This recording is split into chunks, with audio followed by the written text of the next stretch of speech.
Live from SABC studios in Auckland Park, Johannesburg. Welcome to this week's episode, fourth episode, I should say, of the Watchdog. My name is Vuyo Mvoko, and on the show this evening, I'm humbled and truly honored by those branches that have indicated their support. ANC President Cyril Ramaphosa speaks for the very first time since it was revealed on Monday that he was by far the front runner in a two-way contest for party president. And on a day the ANC and its allies revealed they are going to embark on a joint program of action to protest against Monday's Constitutional Court ruling in favor of Chris Hani's killer, Ramaphosa also weighs in on the matter, expressing his own disappointment. He also added in that letter that he will resign as a leader of our council caucus in Ekurhuleni as of the 31st of December. Drama as a former Ekurhuleni mayor and now ANC caucus leader in the municipality resigns. But is there more than meets the eye in this latest Mzwandile Masina episode? How could today's developments affect his quest to become the ANC's Treasurer General? Also vying for the same position as Masina is Pulemabe, who, as the ANC's national spokesperson in the past 5 years, has had to frequently explain why the party couldn't pay its staff. How does he hope to raise money for the cash-strapped organization that is reportedly R500 million in debt? All that coming up in tonight's episode of The Watchdog, which starts right now.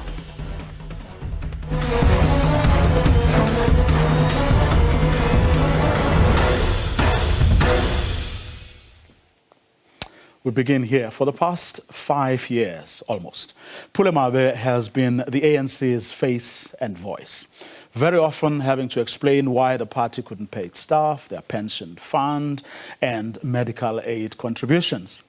Now he wants to be the ANC's money man, a position whose responsibilities include raising money for the cash-strapped organization that is reportedly R500 million in debt. How is he going to do this? And why does he think he is the man for the job? Pulemabe joins me in studio for that conversation. Good evening, sir. Thanks very much for your time. Evening, Budvuyo, and evening to your viewers. At what point did you feel I could actually do this?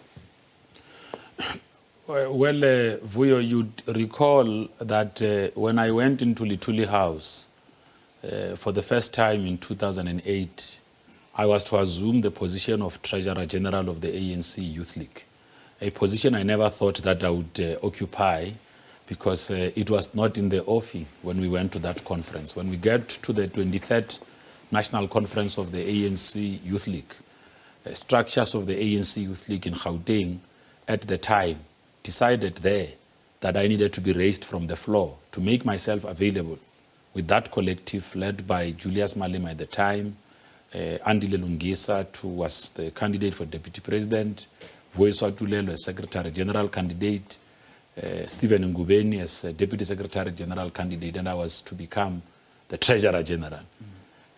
Nothing unknown, something that was unknown to me at the time of going to conference. I accepted that. Humbled by structures of the ANC Youth League, I emerged to lead that. And I had a very difficult tenure to carry to start with. I had to deal with mobilizing resources. For the second leg of the conference, you'd recall that that very conference only concluded with the election of officials. There was a contest on the legitimacy of our election and all of that.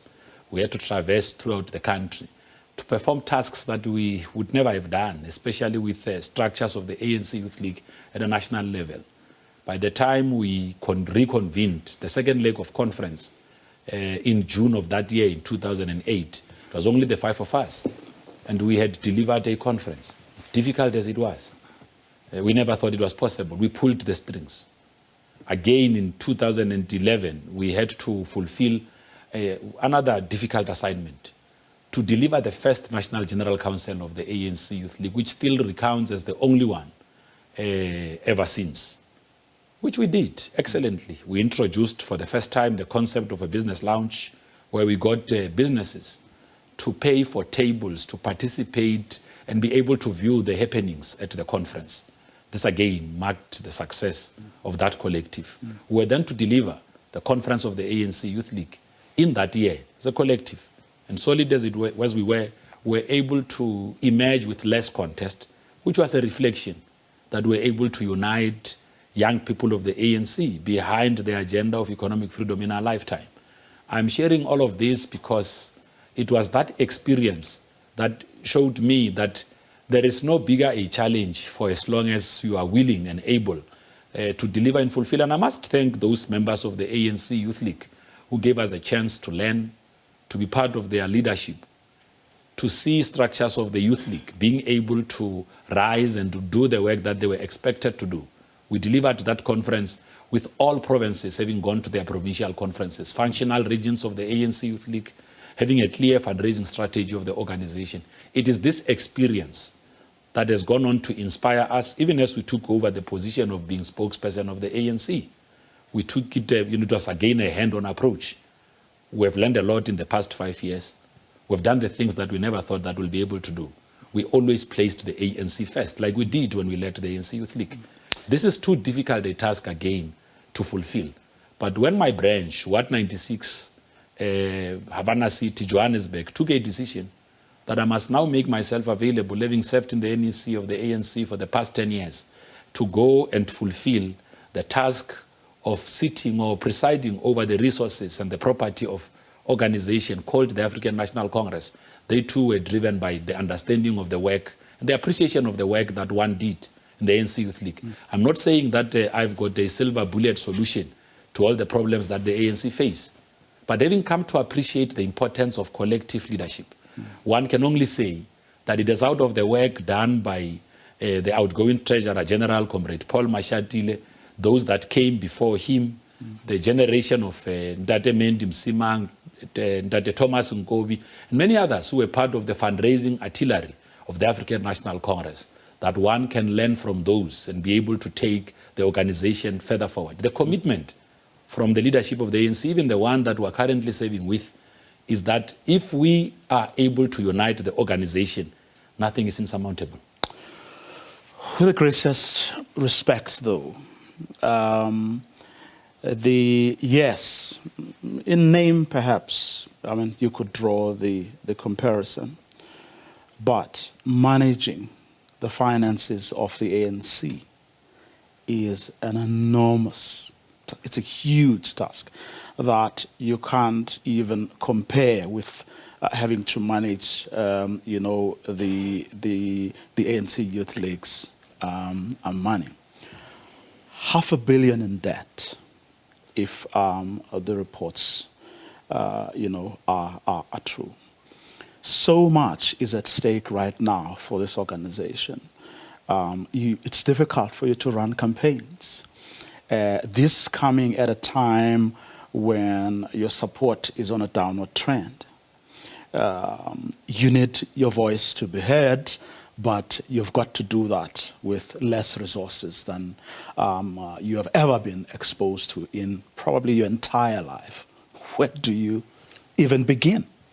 Well, hence I said that it would be unfair, a fallacy untested, to come here on studio and say that I have got a silver bullet solution to the financial resources of the ANC. What I've often spoken about, a point that I will repeat here again today, is that the consolidation of a healthy resource base for the ANC can only come about when members of the ANC are at the center of bringing in those resources. In accounting terms or in economic terms, what is the wealth of the ANC? What defines the wealth of the ANC is its members. the ANC has got to change gear, put its best foot forward. And that has got to come about by ensuring that you inspire members, motivate them to understand that because their strength is in their own numbers, how best do they use that kind of strength? Well, answer that question, because you of all people, would have to be practical about this. You can be all philosophical all you want, but at the end of the day, it's about whether you're going to put money. Show me the money. Yes, that's what your machinery is going to say. Unfortunately, Budvuyo, you came in as I was trying to tell you how that money is going to be shown. I have drawn a picture for you of the numbers that we have.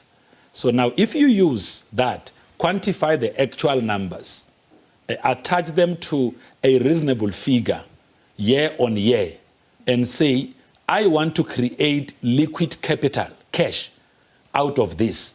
For instance, your membership today sits at over 800,000 accounted for.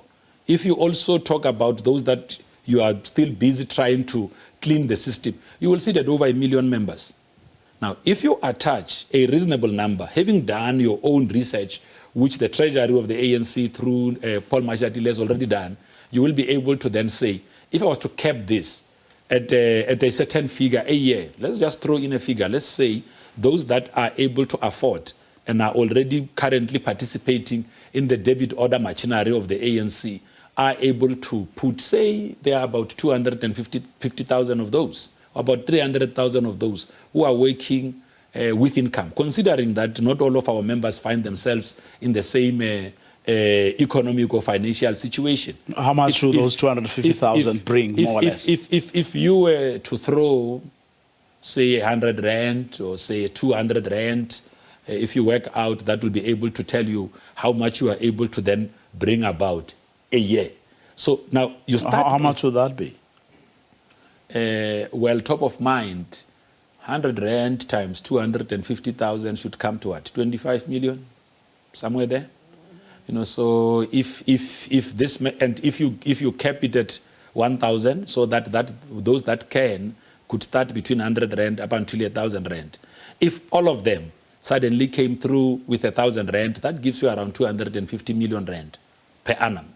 So you have got to motivate your members to understand that. And if you have got 250 million, say you are lucky, you drive this forward either through crowdfunding, through the progressive citizen fund, which the PBF is currently driving, and you are able to cap it at that reasonable amount, it will be able to give you the cash you want. The good thing about all of these ideas that one is putting forward is that it is ideas that the Treasury of the ANC has already documented, so that you don't. But why have they? I mean, why then do you get into these embarrassing situations where you have to go out?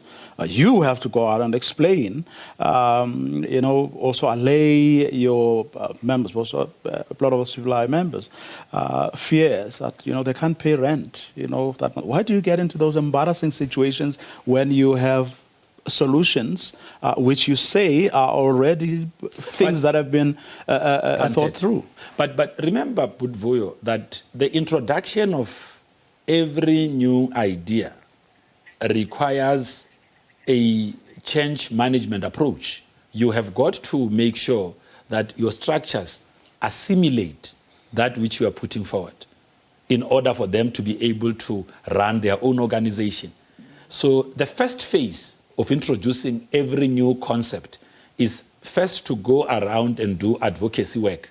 Make sure that there is an overall endorsement. Once you have achieved that endorsement, which we are already achieving that, the reason why we are able to deal with our challenges is because those numbers are showing a rise. And when they show a rise, they empower the ANC to be able to do its work.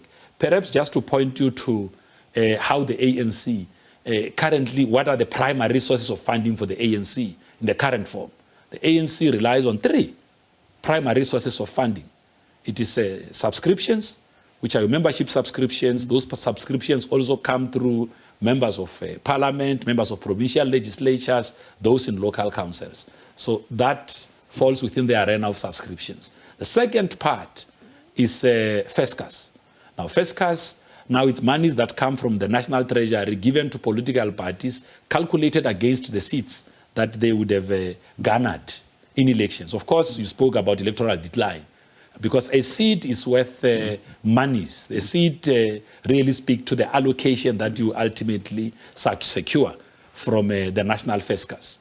The third one is the Political Party Funding Act. Actually, the Political Party Funding Act talks to donations because it regulates how you then conduct your activities within the donation space. And then the other one, which is not necessarily a primary source of funding, but very important, is equities that you facilitate through your own private sector interests, which also sometimes channels of funds through your own donation line.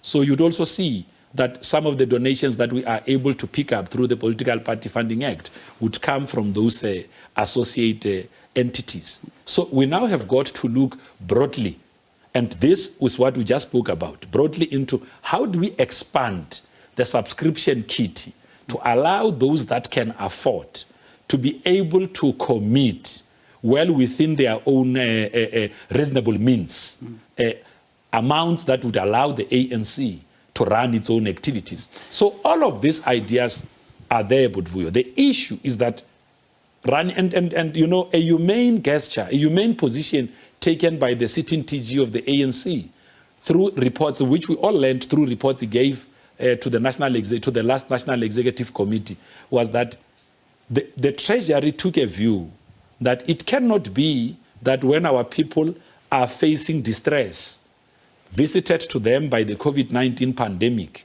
suddenly the ANC, an organization that pronounces itself to be caring and a leader of society, the first thing we do, we look into retrenchments. We said the HR division of the ANC that deals with human capital has got to pay attention on reorganization. Say, how do we, under changing times, make sure that the ANC is still able to operate without creating strain on those individuals? But you've been running away from even having a conversation around that. A conversation around reducing the number of people that you have, or whether the people you have on your payroll are the people you need, and instead, you've been adding to your problems by bringing on board people who can't be accommodated in government for one reason or the other, and then they get, deployed to Luthuli House, where they actually increase your payroll, which you cannot sustain, and that has been part of the problem. But you've been running away from having that conversation because of the politics that are involved. Well, Budvuyo, I respect you a lot, and every time I must differ with someone I respect, I have to think cautiously. But of course, you are raising fundamental points.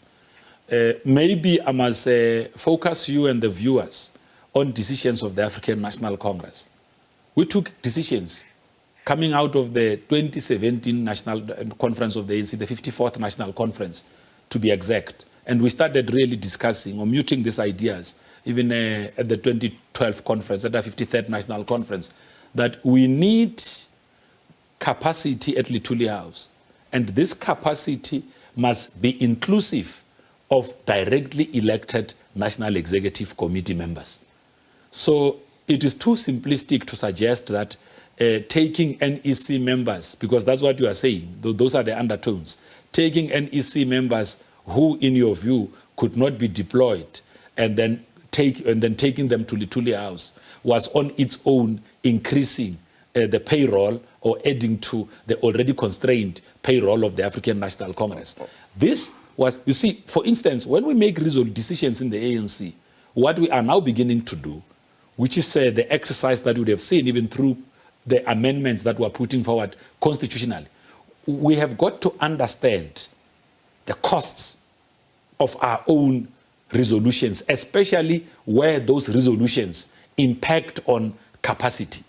Because if we don't, we can make decisions that becomes expensive for the ANC to be able to sustain and realize. So we are doing that. If you look at the resolutions, we are already beginning to say certain positions don't have to be full-time. Actually, what we are looking at, if you look at the resolutions that Comrade Lamola, as the head of constitutional development, has put forward, part of what is included in there is the reduction of the number of NEC members that you are able to deploy, including making sure that the position of Treasurer General, which was historically a full-time position in the ANC, is no longer full-time. Because if everything goes according to what has been gathered from provinces and regions, including from deposits by individual members, we will need to introduce the position of a second DSG to be able to assist with oversight, monitoring, and all of that. Structures agree with this. But as you do that, you then reduce the number of NEC members that are full-time there. The reorganization that our general manager, Comrade Phoebe Potgieter, has been leading together with our HR division suggests that these are the things that we need to do. It also gives a clear picture on how we need to organize ourselves going forward. So we've addressed those. You see, Budvuyo, it doesn't mean that the things that we don't come and talk to yourselves about, we are not paying attention on those. Many of the things that you are actually asking as questions, the ANC has reflected on those, and the ANC has packaged solutions on what needs to happen going forward. Unfortunately, unfortunately, let me say this point. Unfortunately, that's why, even in our own conference, an item that deals with the finances of the organization is dealt with in a session that is referred to as the closed session of conference, because those are matters of housekeeping. They may well be closed, but remember, we're going to judge you. Yes. You know, we'll only believe the things you say when we see the results. Correct. For the past 5 years, Paul Mashatile has been explaining. Paul Mashatile has been saying, we're trying to find a solution. We'll find a solution soon. Then what happens next?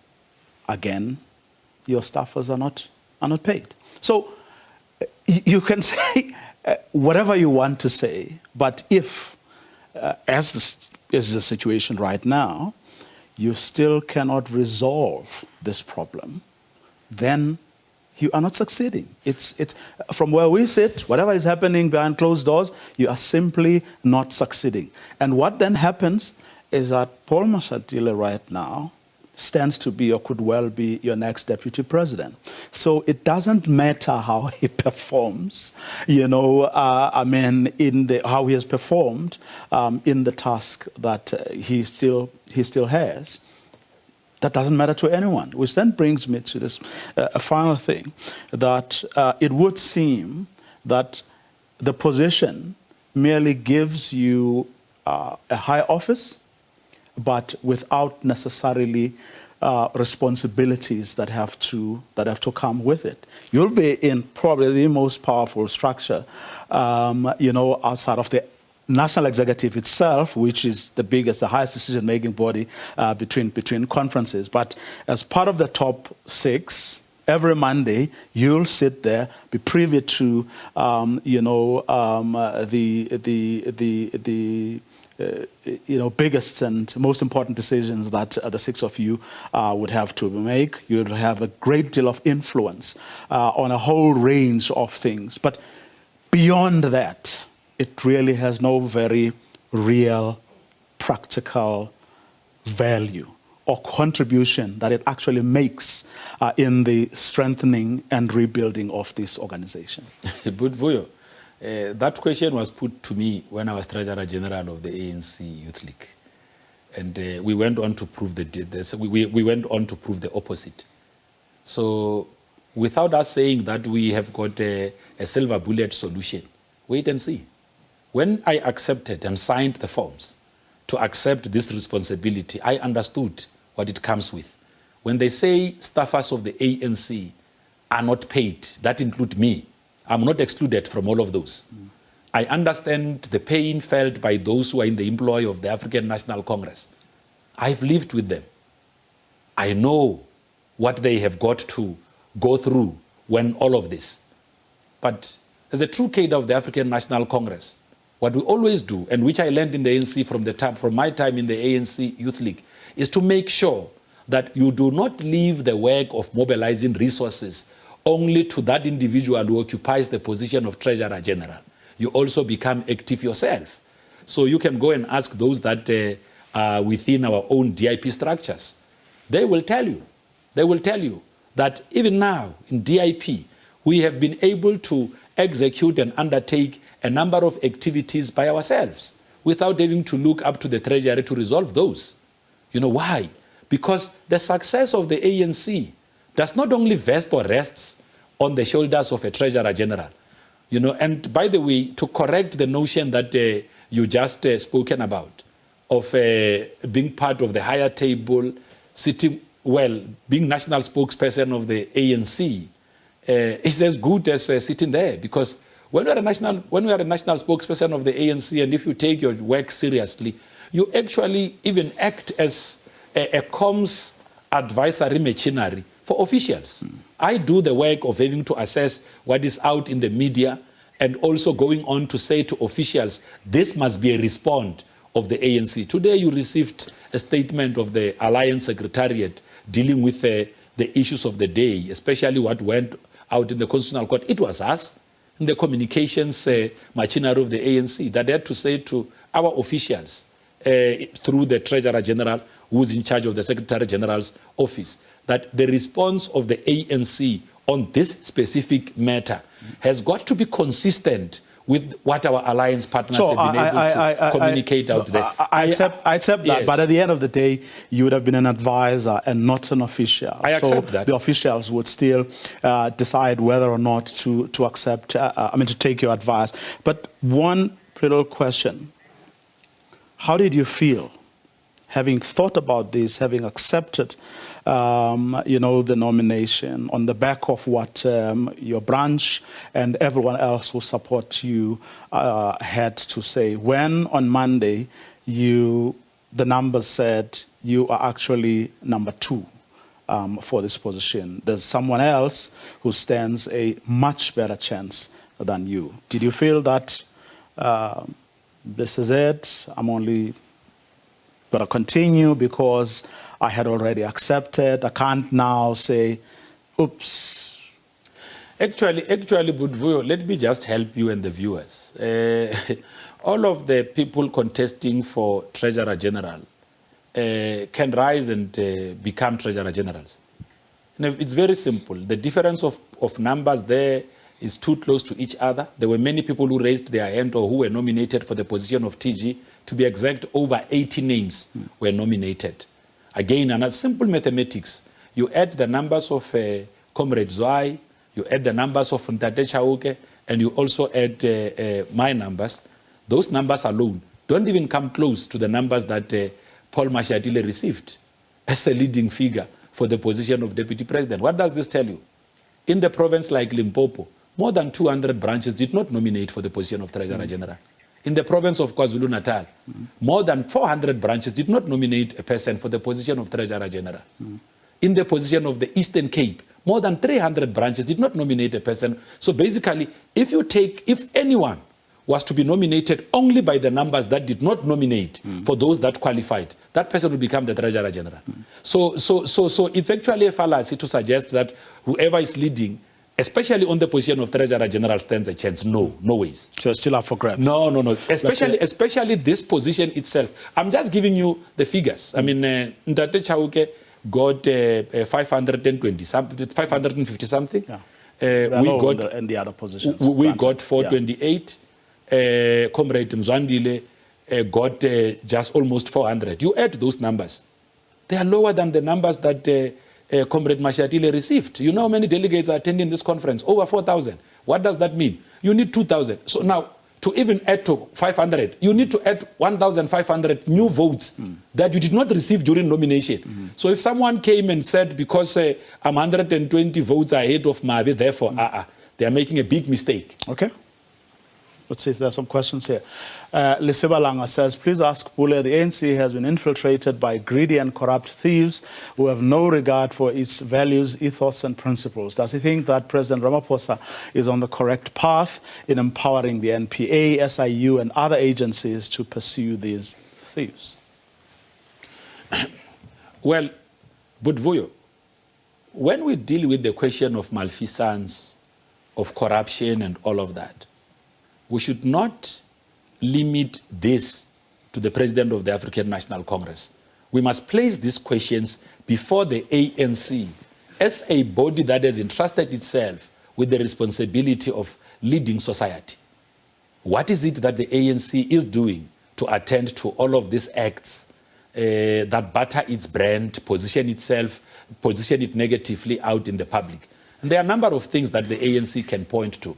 One such is the renewal of the African National Congress, making sure that we drive a decade-long program on the renewal of our own organization, ensuring that the men and women we bring to lead and champion the cause for our people are those whose conduct is not questionable, are ethical in their own dealings, could be trusted even with the public purse where they are given or entrusted with responsibility to act on behalf of the ANC in pursuing the promise we've made to the people of this country. So it can't only be limited to what the president can do, because the president leads a collective. He needs to be supported by that collective. What this national executive has done, standing as a collective, was to be able to make sure that resolutions taken out of the 54th National Conference are implemented. We're going to hand over back this organization, healthy as it is, and say to our members, every resolution that we implemented is what you said we must do.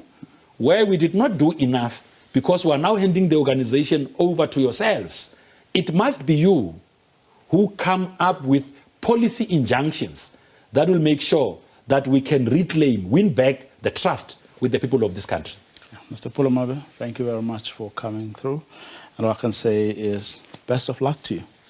Well, thank you, Vuyo, and thanks for always inviting us. Okay, one, of course, of three people who top the list of candidates for the position of ANC Treasurer General. After the break, ANC President Cyril Ramaphosa speaks for the very first time since it was revealed on Monday that he was by far the front runner in a two-way contest for party president.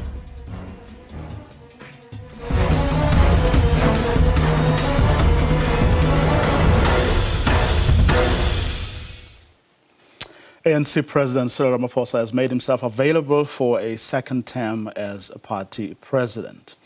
He was speaking for the first time since it was announced on Monday that he had received 2,037 branch nominations, and the other contender, Dr. Zweli Mkhize, had received 916. ANC President Cyril Ramaphosa says he is now gearing up for the party's 55th National Conference, where he is seeking re-election. He has praised the party's nomination process and how it was handled as transparent and honest. Ramaphosa has also signed the nomination and will be going head-to-head with Mkhize for the party's presidency. That is a transparent ANC process that everyone has been aware of. And as for me, I'm humbled and truly honored by those branches that have indicated their support. And I was asked by the Electoral Committee whether I accept the nomination. I said yes, I humbly accept the nomination. And in the end, it is not for me to decide. It is for the branches and the delegates who will come to the conference. And let's leave the decision to the delegates. Ramaphosa has 8 provinces backing his re-election against Mkhize's one province, KwaZulu-Natal, which is the biggest. The ANC president says he has used his first term to lay the foundation for repairing the party and the state and rescuing state-owned enterprises from state capture. Why do I deserve a second term? I think that should be a question that should be really asked to the delegates, because they are the ones who have nominated me. But as for me, I think what we've been doing in the past few years is to build a foundation to rebuild our country. When we came in, a lot of things were damaged. Things were not working as well as they should. A number of our institutions had been captured. The millions of dollars allegedly stolen at his Phala Phala farm is said to be the biggest threat to Ramaphosa's presidency. However, he says he's confident of the arguments and facts he presented to the Parliamentary Independent Panel. I've put my case forward, and of course, let us leave it to that panel to come up with the outcome, and we cannot prejudge it. I can't, you can't, and we leave it in the hands of the panel. So they are best placed to deal with this matter. So any form of speculation really is misplaced. Let's leave it to the panel to report, and anything else that flows from that, we handle then. And we've proven capable of being able to handle issues as they happen, and so let's leave all that to that process. The election of the party's top six will be in 3 separate parts in order for the ANC to try and address the issue of gender parity, an election method that some in the party are against. Samkele Masego, SABC News, Johannesburg. President Cyril Ramaphosa there confirming that he had indeed accepted nomination and brushing aside the possibility that the whole Phala Phala farm saga could actually stand in their way. Well, hours after Cyril Ramaphosa said what he said there to our team that was with him, the other person who was thought to be a contender but who is not appearing on the list that was announced on Monday, and that is Ms. Lindiwe Sisulu, has lodged a complaint with the ANC's elections committee. Among other things, she says that she has reliable information which emanates from her filing system, clearly showing that, quote, our filed nominations from the branch general meetings, BGMs, regarding our candidacy for the position of president of the ANC do not correlate with and are inconsistent with the spreadsheet which guided you during your public announcement. She's referring here, of course, to former President Kgalema Motlanthe and his election teams. She continues, although our filed nominations in my name met and exceeded the 25% threshold of support, our name was not included in the list of candidates for the position of president. My team, therefore, requested to know what happened to those nominations. Or maybe your committee can provide us with raw data, because we can help your committee and produce them for your benefit as and when such information is required from our side. That's only a couple of lines or paragraphs from that statement. It is a 2-page statement. We're not sure yet what it is the ANC is, and as well as Kgalema Motlanthe and his team are going to do about this particular complaint. But of course, she has registered her dissatisfaction with how things have turned out up until now, and she is going to take this all their way. We're going to see what comes out of that one. But let's bring into the conversation our panel of analysts for this evening, and that is... can I call it doctor yet, or do you wait for graduation? Apparently, you gotta wait for graduation. So it's an almost that counts, because I got the documents, but I've got to cross that stage. Thanks for joining us this evening. But also part of this conversation is, of course, Asanda Ngwasheng. Good evening to you too, Asanda. Good evening, and thank you for having me. Keen to know if you are reading or read anything from what ANC President Cyril Ramaphosa had to say to our team for the very first time, as I said, after that announcement on Monday by Kgalema Motlanthe that he was leading the contest for the position of president by far. Ongama? The president is quite emboldened, you could see in his body language, I think the news could not have come at the right time for him. He was traveling abroad, and I suspect that part of his job that he set out for himself was to reassure investors that there would be continuity. And I don't think it could have been, the news could have come at any better time for him. So he's coming quite emboldened. It's slightly disappointing for sometimes, resorting back to that vintage ANC denialist position in terms of, why must you be the one who gets a second term? That's slightly disappointing, but I think that the capitulation to then explain the why he thinks he still needs time to rebuild is quite accepted. The one thing I suspect maybe we're going to get to it later, as a matter of strategy for me.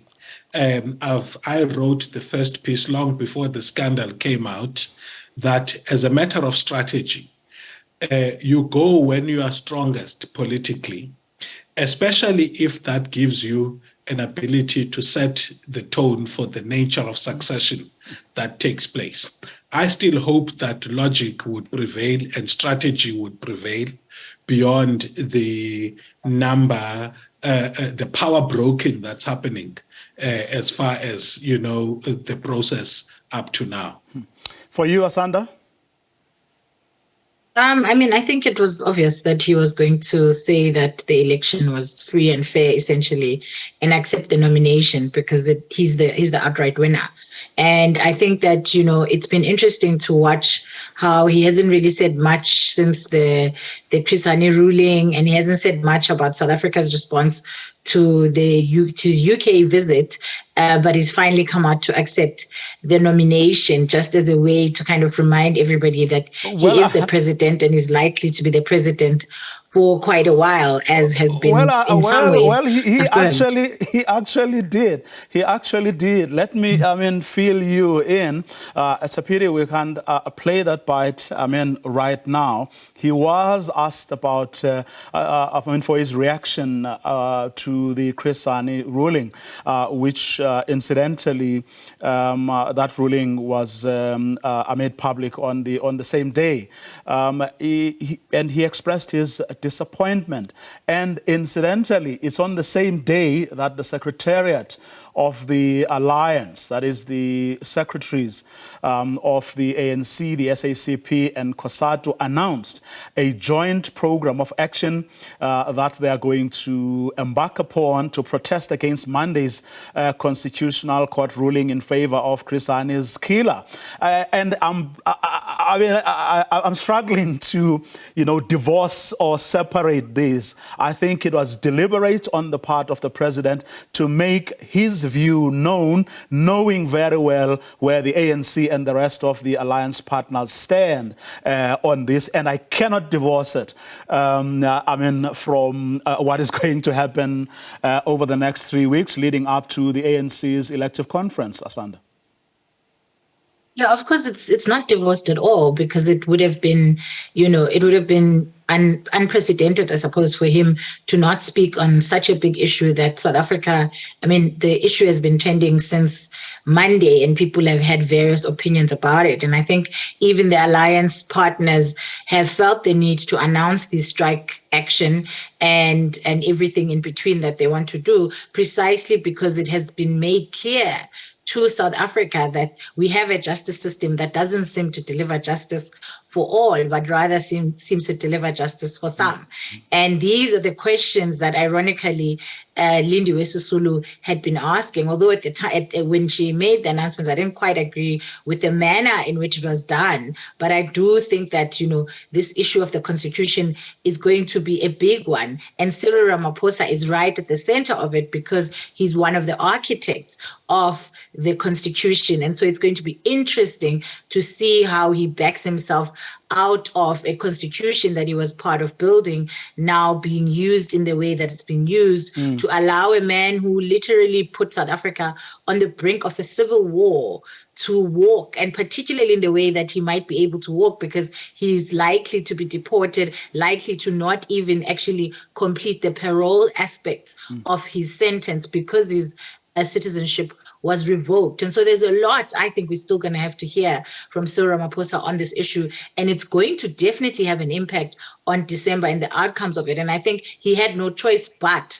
to fall in line with the alliance partners in terms of his own opinion, because that would have put him right on the back burner at a time when he can't afford to be against popular opinion. Of course, I mean, whatever he may have said or will continue to say around this whole Chrisani ruling, that's not going to stop his adversaries from making life difficult for him.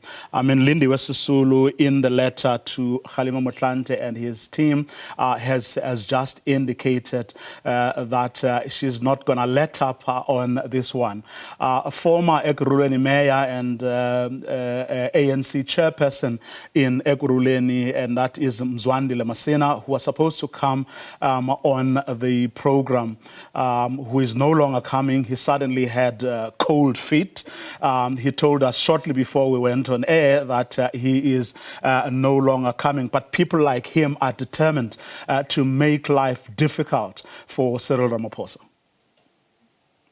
Sure. So first of all, the framing of himself within this ongoing debate about the release of Janus Walus is important for President Cyril Ramaphosa, but I think we need to be clear in South Africa about things.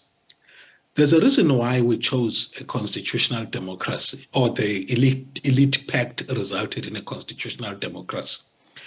First of all, the idea of a constitutional democracy is a libertarian principle, is a principle of liberal democracy that says that the rights of individuals must not be trumped under what is called the tyranny of the majority. And the conditions under which the tyranny of the majority happens is with respect to, for example, things like sexual orientation rights, among other things. So the reason why you can claim that the majority's will is not the ultimate, it's precisely because you've got a law that prevents the tyranny of the majority. Now, we cannot enjoy being in a democracy that is protected, where rights are the center of it, but at the same time, we have instances where we want the will of the majority and the hurts and the pains of the majority to be what determines outcomes of judicial processes, and not the letter and spirit of the law. I understand the issue about the need, the pain. I mean, I feel it myself, you know. Our awakening as the early 80s generation was the political awakening of ours, was the deaths of Chrisani, that brought to us the reality of the political life of South Africa. But that notwithstanding, we cannot advance this idea, and politicians are not right in doing this, including the president, by the way, to take the posture that attacks the letter and spirit of the Constitution without, by the way, doing the necessary thing. If the issue is a principle here, go and change the loophole in Parliament. But guess what? When you change that, you close that loophole. Even your own politicians who are going to be arrested and imprisoned on the basis of betraying this country cannot, by the very same legal prescripts, claim parole. If you're going to create a system where those who have been convicted have got leeway to be released based on behavior, among other things, you cannot change the rules when you have other people that fit the criteria because there's a greater national pain that precludes doing what is rational. So I wanted to start there, Bravo. With respect to, Lindiwe Sisulu, I think she must take the charge. If she sees that there was a miscalculations and everything else, it's important because the acceptability of outcomes of electoral processes is as much about the rigor of the process as it is about the outcomes themselves.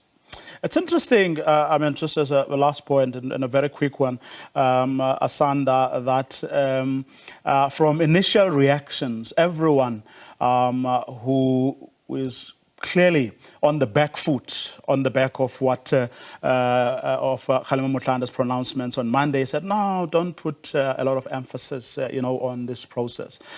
We know where our people stand. I spoke on Monday to Dr. Zweli Mkhize and Phumulo Maswale, who brushed aside what was going to be, what was eventually announced on Monday, and said, we've got our support. It's very solid.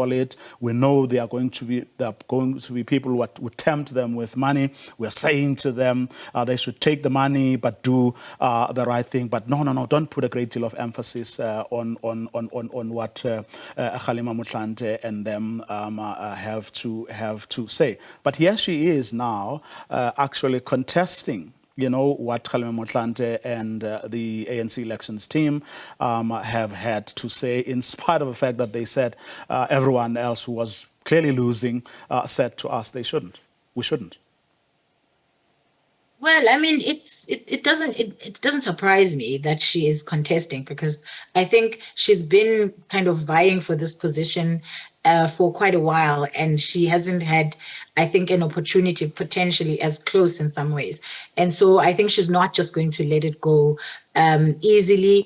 And I think it'll be interesting to see how she argues it, what evidence she has that there was, corruption, or that things are not as they seem. But I think we can't ignore these nominations, because I was just looking at the numbers just before coming on air, and it looks like, for example, Zweli Mkhize was mostly voted for by KZN, whereas Cyril Ramaphosa was mostly voted for by the Eastern Cape and Limpopo, together with all the other provinces.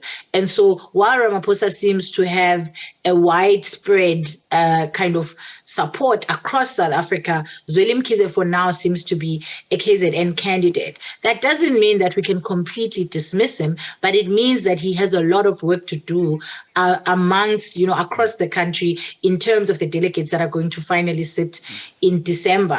And of course, the ANC is such that we can never say anything really conclusively until that very final moment when the results have been given. As we saw, at the last election, David Mabuza pulled, a trump card out that nobody had even considered. And so it's possible that others may do the same. And so we can't ignore it, but at the same time, there's still a long time to go before we can finally say Cyril Ramaphosa really is well and clear out of danger.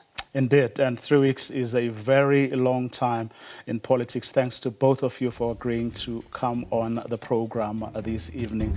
Sincere apologies to you as our viewers. Indeed, Eguruleni Meya, and who resigned today as ANC caucus leader and as a councillor, was supposed to come on the show at the very last minute, shortly before we came on air. Mzwandile Masina informed us that he is no longer coming.